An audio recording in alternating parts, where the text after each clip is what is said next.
Let's talk money.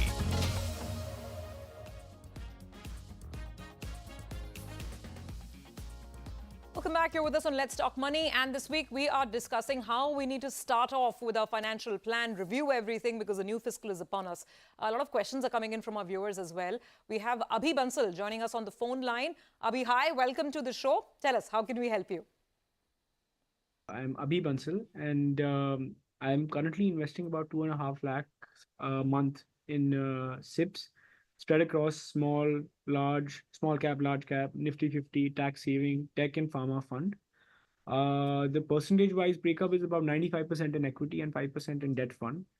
And my question is that, if the approach that I'm taking, is this the correct approach?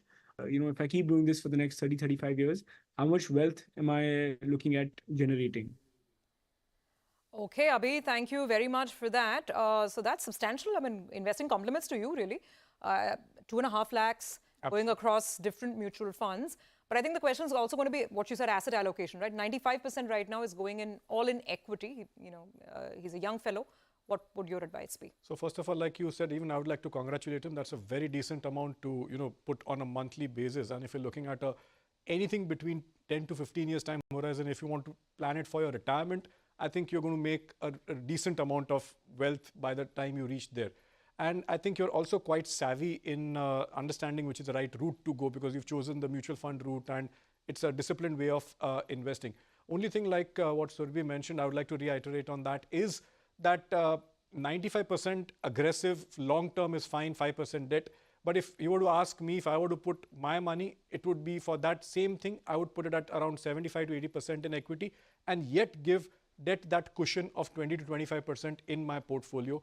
So go the same debt funds way and slightly taper down your equity component. I think that should stand you in good stead, because believe me that exceeding that 95% is a little on the risky side, whereas the 75% also would do the same job in a longish time frame. So dial back a bit from equity. Since you mentioned debt funds, Kalpesh, and you also mentioned rightfully so, that we'll probably start seeing interest rate cuts now. So in this environment, any particular category of debt funds that one should be looking at? Yeah, so because we're on the brink and we're not started, I would still advocate that people should look at short to medium term funds, debt funds, because there the time frame is, the average duration is around 3 to 5 years. Okay. Because what if people start investing in the longish bond funds and the rate cut does not happen?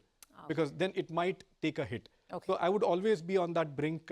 3 to 5 years is a decent one, but surely not looking at liquid funds or money market and all those type of funds. So that is a good space to be in. Corporate bond funds is a good place to be in. Banking and PSU funds is a good place to be in. Okay, those are some ideas on the debt side. If you want to sort of rebalance a bit and allocate a little more towards debt as well. Karan is also joining in. He has a question, I think a very interesting one actually. Let's listen into him. Karan, hi, thank you for joining us. Tell us, what's your query? Hi, I'm Karan.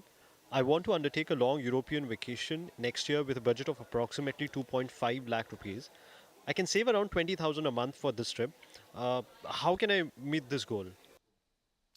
Well, Karan, okay, I'm almost envious. You're already planning your next vacation. I haven't planned mine, but, great kudos to you. And again, Kalpesh, good way of looking at it as well, right? That you want to save up and have the money in place as well. He's doing 20,000 rupees in equity funds right now. Is that the right way to go? So equity, if he's been doing it for a while and the goal is coming up in the next year, then probably I would just say that if he's accumulated a decent amount already to meet his target of 2.5, I think in the next 6 months or so, he should surely shift to debt. Just to protect that. Just to protect whatever he's made. Because obviously, without looking at his portfolio, everyone has, delivered very good returns in the last 1 year if you're in the right equity funds. So if you have, Karan, already, been investing in equity, I would suggest at least in the next couple of months or 3 months, slowly and gradually start shifting towards debt funds. Okay. And in that also, if you have still 1 year time frame, these short to medium term funds should do the job for you. Okay. But like what you rightly said again, Surabhi, protection is necessary because you never know when the downfall comes. and you don't want to surely miss out on that European vacation. Oh, absolutely. You don't want that vacation money going down in a correction. So go ahead and protect it, put it in a good debt fund, perhaps. That's Karan's query. Let's move on. Sarah is joining us on the line. Sarah, hi. Welcome to Let's Talk Money. Tell us, how can we help you? Hi, I'm Sarah. I'm looking to go to the United States for higher studies next year in about 15 months. My course duration is of 2 years. Would investing directly in US ETFs be better for my finances, or should I do it via an Indian broker? Okay, interesting question. Really looking forward and looking ahead in terms of what your financial planning should be even while you're studying in the US. So I think two parts to it, Kalpesh. One is where you should be investing in the run-up to, going overseas, which is another 15 months that she's got. And the other thing is, I think, just start planning your finances when you're going to stay in the US, and then whether you should have exposure to US funds. Yeah, so I think we should answer this in two segments, because the first segment is that presuming US education is a large corpus, which you would have already, I think, been 90% through with that. And now as you near that corpus, the same answer which I gave in the previous question would follow, that protection of that money is important, because again your admissions and all those things would be there, you would be flying out, and you want that much money to be protected. So there, if you're still in India, you've invested, then the debt fund can be looked at as an avenue to just cushion that money and keep that separately. Once you are there, I think the second part is, and you want to start your process of investing, like start early type of thing there, and if you have the wherewithal to get into investments being in US, then obviously to start in the safer way, surely the US index ETFs or index-based funds there on the safer way could be a right thing, but take baby steps, because you are studying and you've always wanted to make a foray into investing, so don't be too adventurous, even if you're doing it in the US. So just take baby steps, go with the index fund way or the ETF, and take small strides and then expand. Let me sort of expand on that question for maybe parents who are watching this as well. Parents who are preparing to send their children overseas for foreign studies to the US, as they look at creating that corpus, should they be incorporating US equities, whether it's direct equity or US funds, or should they limit it to Indian mutual funds? See, Surabhi, this is a very, I think, off late, this question causes a lot of complications. I'll tell you why. Because the Indian markets are also giving fabulous returns right now. Yeah. And if you just compare point-to-point returns or something, I think India's market is doing very well for the moment. So India, I would say that if you don't want to consider that exchange rate risk and all that stuff, then Indian markets, I think, is a more comfort level where you get decent returns for accumulating any corpus. Sure. But if you want to keep that currency hedge, then surely we have the amenities today, the facilities today to invest abroad as well. True. But do that very discreetly, because again, that is something which is not known to you. Indian markets are known to you, and I have always advocated invest in what you understand. Fair enough. Which brings us actually to the final closing thoughts, Kalpesh. We've discussed a lot of what we should do this financial year. Let's also wrap it up by talking about what we shouldn't do, the don'ts when it comes to financial planning and the mistakes to avoid. Yeah, so the first and foremost is, always when you're creating a financial plan, take the help of a professional, because it is something like which is not your expert territory. Yeah. And you do not want to be biased towards your own behavior. Sure. So that's the first and foremost thing. Second is understand in what you are doing, what are your goals, what is your purpose of investing.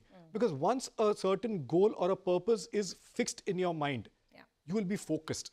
You will not waver from it. And your advisor or whoever is guiding you will make the investments rooted towards achieving your goals. Sure. So you won't flounder. Sure. Third is the same point what we just mentioned, invest in what you understand. Because today finance is a complex jungle and everybody is on your neck trying to sell his product. And you could be missold and taken for a ride big time. So invest in what you understand. And here I would just like to make a couple of observations in what I would like to say is that do not mix insurance with investments. Sure. Insurance is very necessary, but that's for protection. Investments are very necessary, but that's for your growth. Sure. Do not have products which intermingle and unnecessarily cause a burden. And second is, do not invest in unregulated products. Got it. All the get-rich-quick schemes and things which we are doing here, you will obviously lose money in the shorter or longer term, but it's inevitable. So please stay away from those things. Indian markets are booming. Enjoy the ride with your fasten and your seatbelts on. Just fasten your seatbelts and enjoy the ride. Fantastic. All right. Thank you very much for being with us in the studio today and helping us sort of start off on the right note when it comes to our finances in FY25.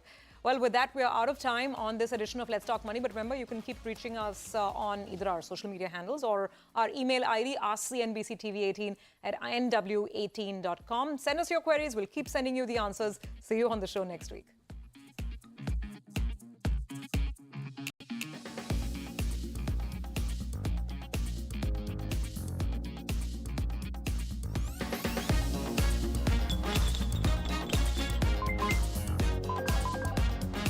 Let's Talk Money